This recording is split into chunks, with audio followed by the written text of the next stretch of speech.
I thought that probably that was the last day for my life because I could not run away. I'm born in Bangladesh, but have been living in New Zealand for the last 32 years. My wife, Farid Ahmed, and I started a Quran class or classes in the mosque 21 years ago. These classes are still going.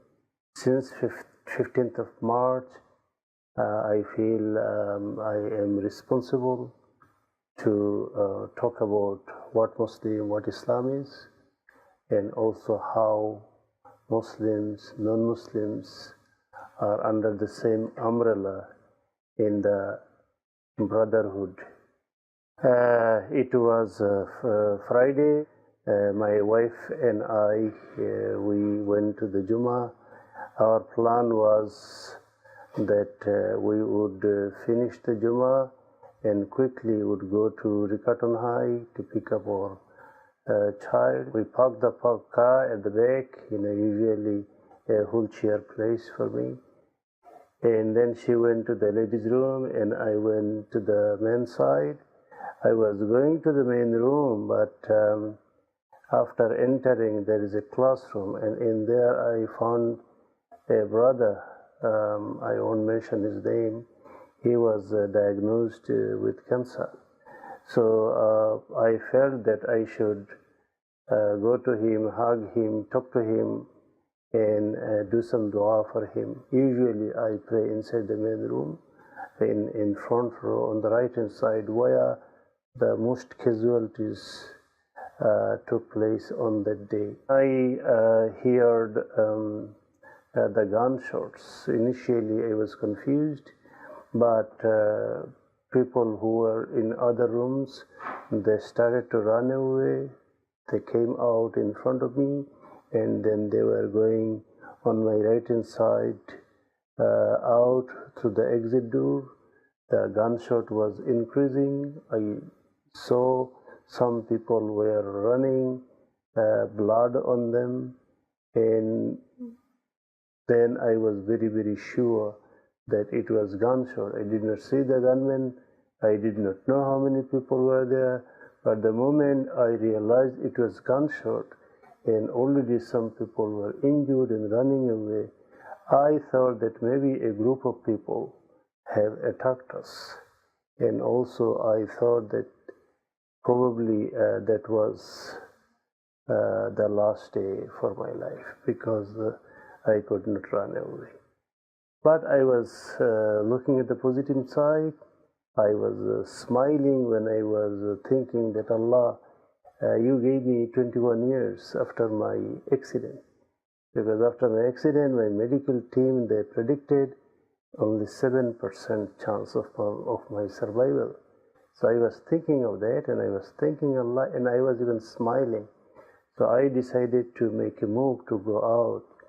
I was on one hand trying to escape, on the other hand I was thinking I could not escape because eventually the gunman will come and will shoot me. But I wanted to try, so I was calm, alhamdulillah, and I gently pushed myself out. And then when it stopped at some stage, then I decided to go back to the mosque. There was a brother, beside me, and he was with me. So two of us, we went in. At first went to the ladies' room to see children and other ladies and my wife, but there was no one. So I was slightly relieved that probably the children and women, they could escape without any casualty. Then I turned around, went to the main room, and it was terrible. Dead bodies were here and there, everywhere. And then some dead bodies were piled up one top of another. And I saw few people, they were still alive, few brothers. And at that moment, I quickly decided that I had to be strong for them. because if I started crying, then it would morally weaken them. So I attended each one of them, about 6 of them, and they were amazing too. They were in pain, but they were smiling, and they said to me, "Thanks Allah that you are still alive." Seeing them so much loving, even though they were suffering, but they had love, they had smile, they had peace in them. This is something I'm very proud of as a Muslim. I'm proud that our Muslim brothers, they showed the tremendous attitude of peace and good gesture. I talked to each one of them, and at one stage, one brother, he started screaming because he realized he didn't see us because he was facing towards the wall. So he realized that we were talking there. Then he started screaming. He said, "Please come and help me. I cannot move." The dead bodies were very heavy, and they were on top of him. And he was still alive. So I got the other brother, and then he helped and managed to remove few dead bodies. And alhamdulillah, he's still okay. He had few operations, and he's still alive. And suddenly the special police came, and they shouted at me that I should not have been there. They thought it was more risky, and they wanted me to be out as soon as possible. One of them guarded me, and another of them was pushing my wheelchair. So they were very kind too, very humane. They told me off, but they did it because they care about me. But I could not cry at that time. I was smiling at them, and I was, talking to the police that, "Relax. You and I, whatever duty we can do, we need to do, but just relax. Don't be too, anxious." I was waiting as other people were waiting outside the police barricade. I was the first one who received a phone call from a police officer who knew me, who knew my wife before. We were involved in few community projects together in the past. So he telephoned me and he said to me, "Farid, I'm sure she's no more, so you go home." So that was what I experienced, in the mosque briefly on that day. Emotionally, I was struggling. I was very much struggling, and it started right from the shooting. So the emotional side, I'll just go bit by bit. The first one was sudden panic and fear. And I saw fear on other people. But at that time, when I emotionally, mentally, I surrendered to Allah, that Allah, inna lillahi inna ilayhi rajiun, and now if you decide to take me, I surrender everything to you. The moment I did that, I was not afraid anymore. I felt if death comes, will come. I was happy that now if I die, I am remembering Allah. I am in the condition of wudu. I have come to pray.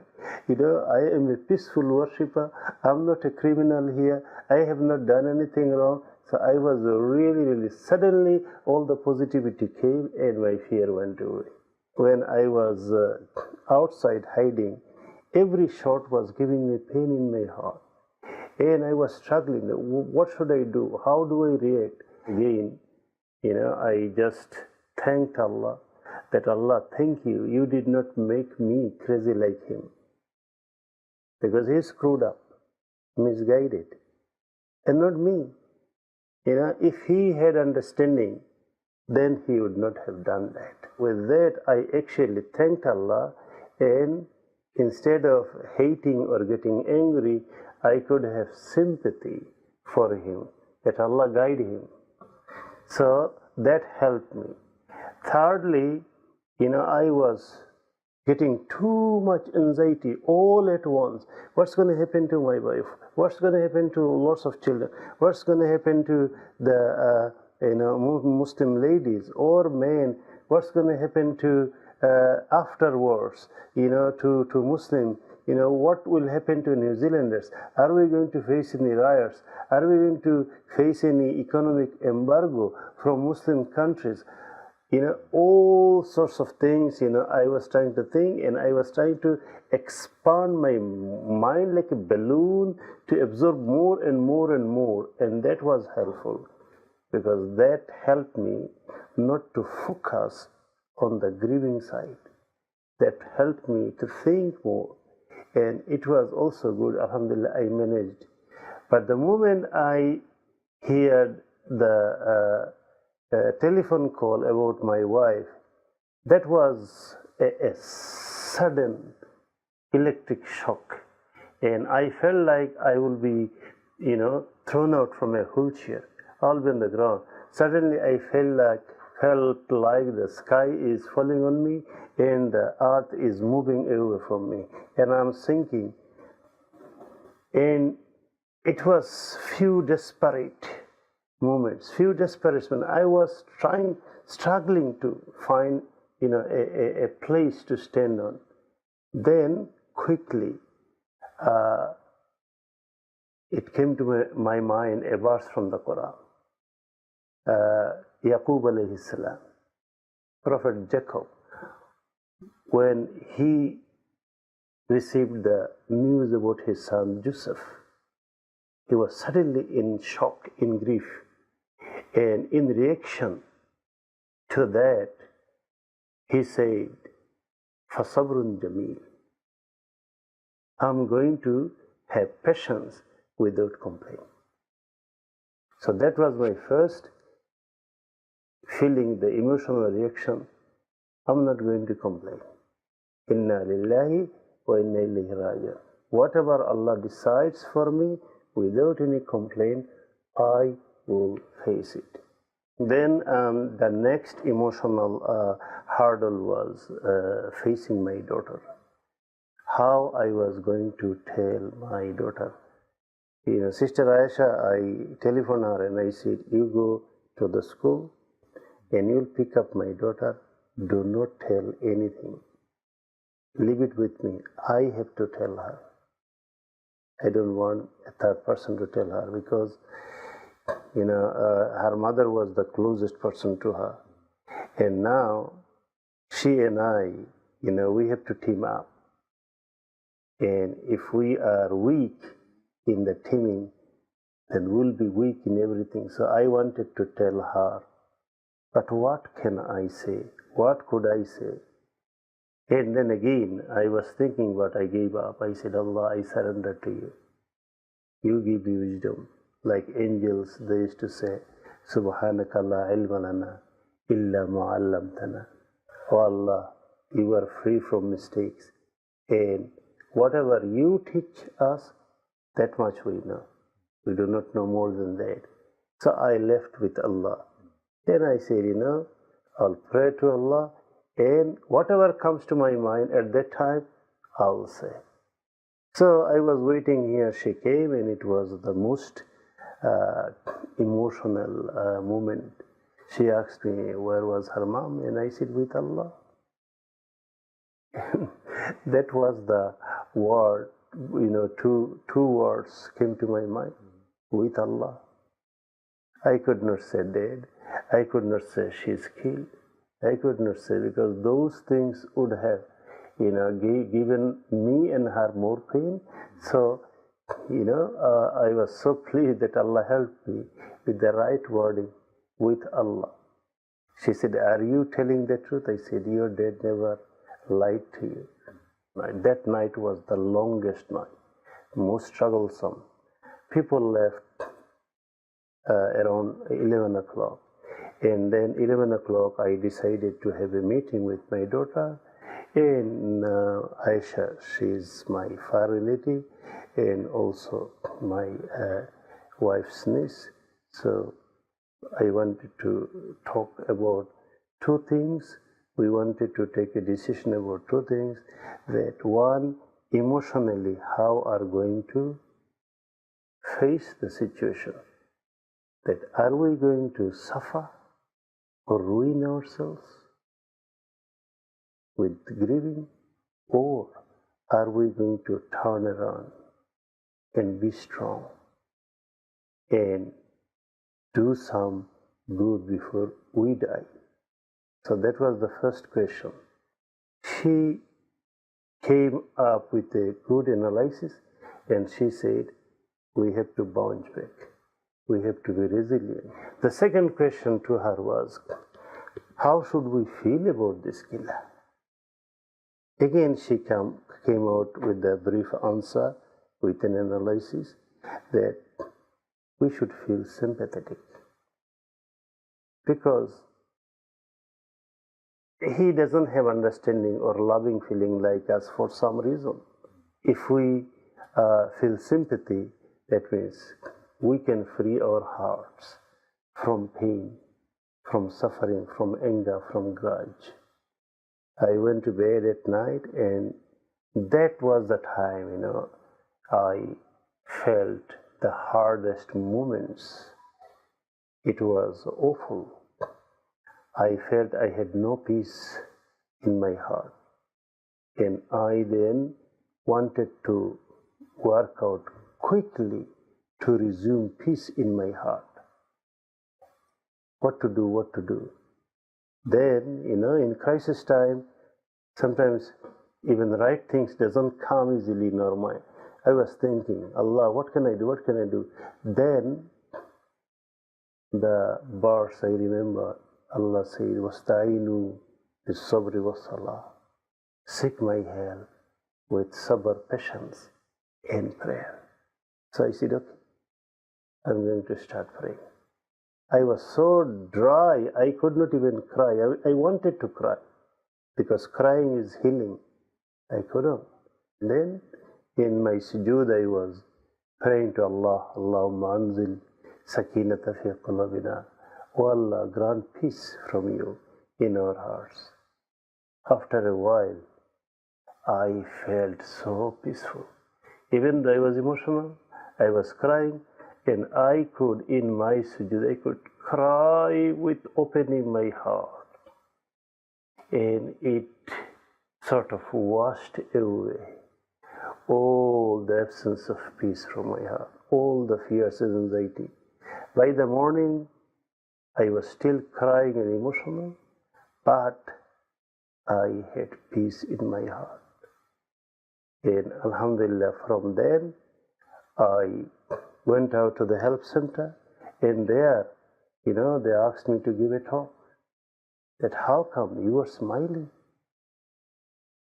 And by then, no other families could know whether their loved ones was, alive or dead, because they were waiting for the police and hospital people to brief them. But they could not confirm nor deny, and these people were waiting in awful situation. I went there, in Hagley Community Center, people, I saw their faces, and I was going table to table, and I was helping them to smile. And they said, give us a talk. What is helping you to smile? So I explained them what is actually the meaning of Inna Lillahi wa Inna Ilayhi Raji'un. The meaning is actually in our good thing or bad thing, whatever happens to us, we actually surrender to Allah and we move on, because we don't want to waste our moments, because we are in Allah's eyes in exam period. خَلَقَ الْمَوْتَ وَالْحَيَاةَ لِيَبْلُوَكُمْ أَيُّكُمْ أَحْسَنُ عَمَلًا. So that's how, my faith, and little knowledge helped me to get the healing through the faith and set the tone of peace for others. We had earthquake, we lost our people.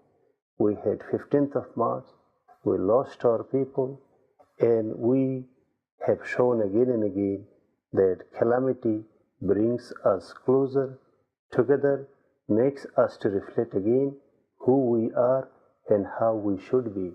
And we should celebrate these things, and we should enjoy each other as a human being. So this is the message I want to give to everyone, and this is the message you and I and every citizens of this country and every human being has a responsibility to pass to one another. We should not only depend on government. It is people. It is people's heart that bring change. It is people's manner that brings change, that brings peace, not just the legislation.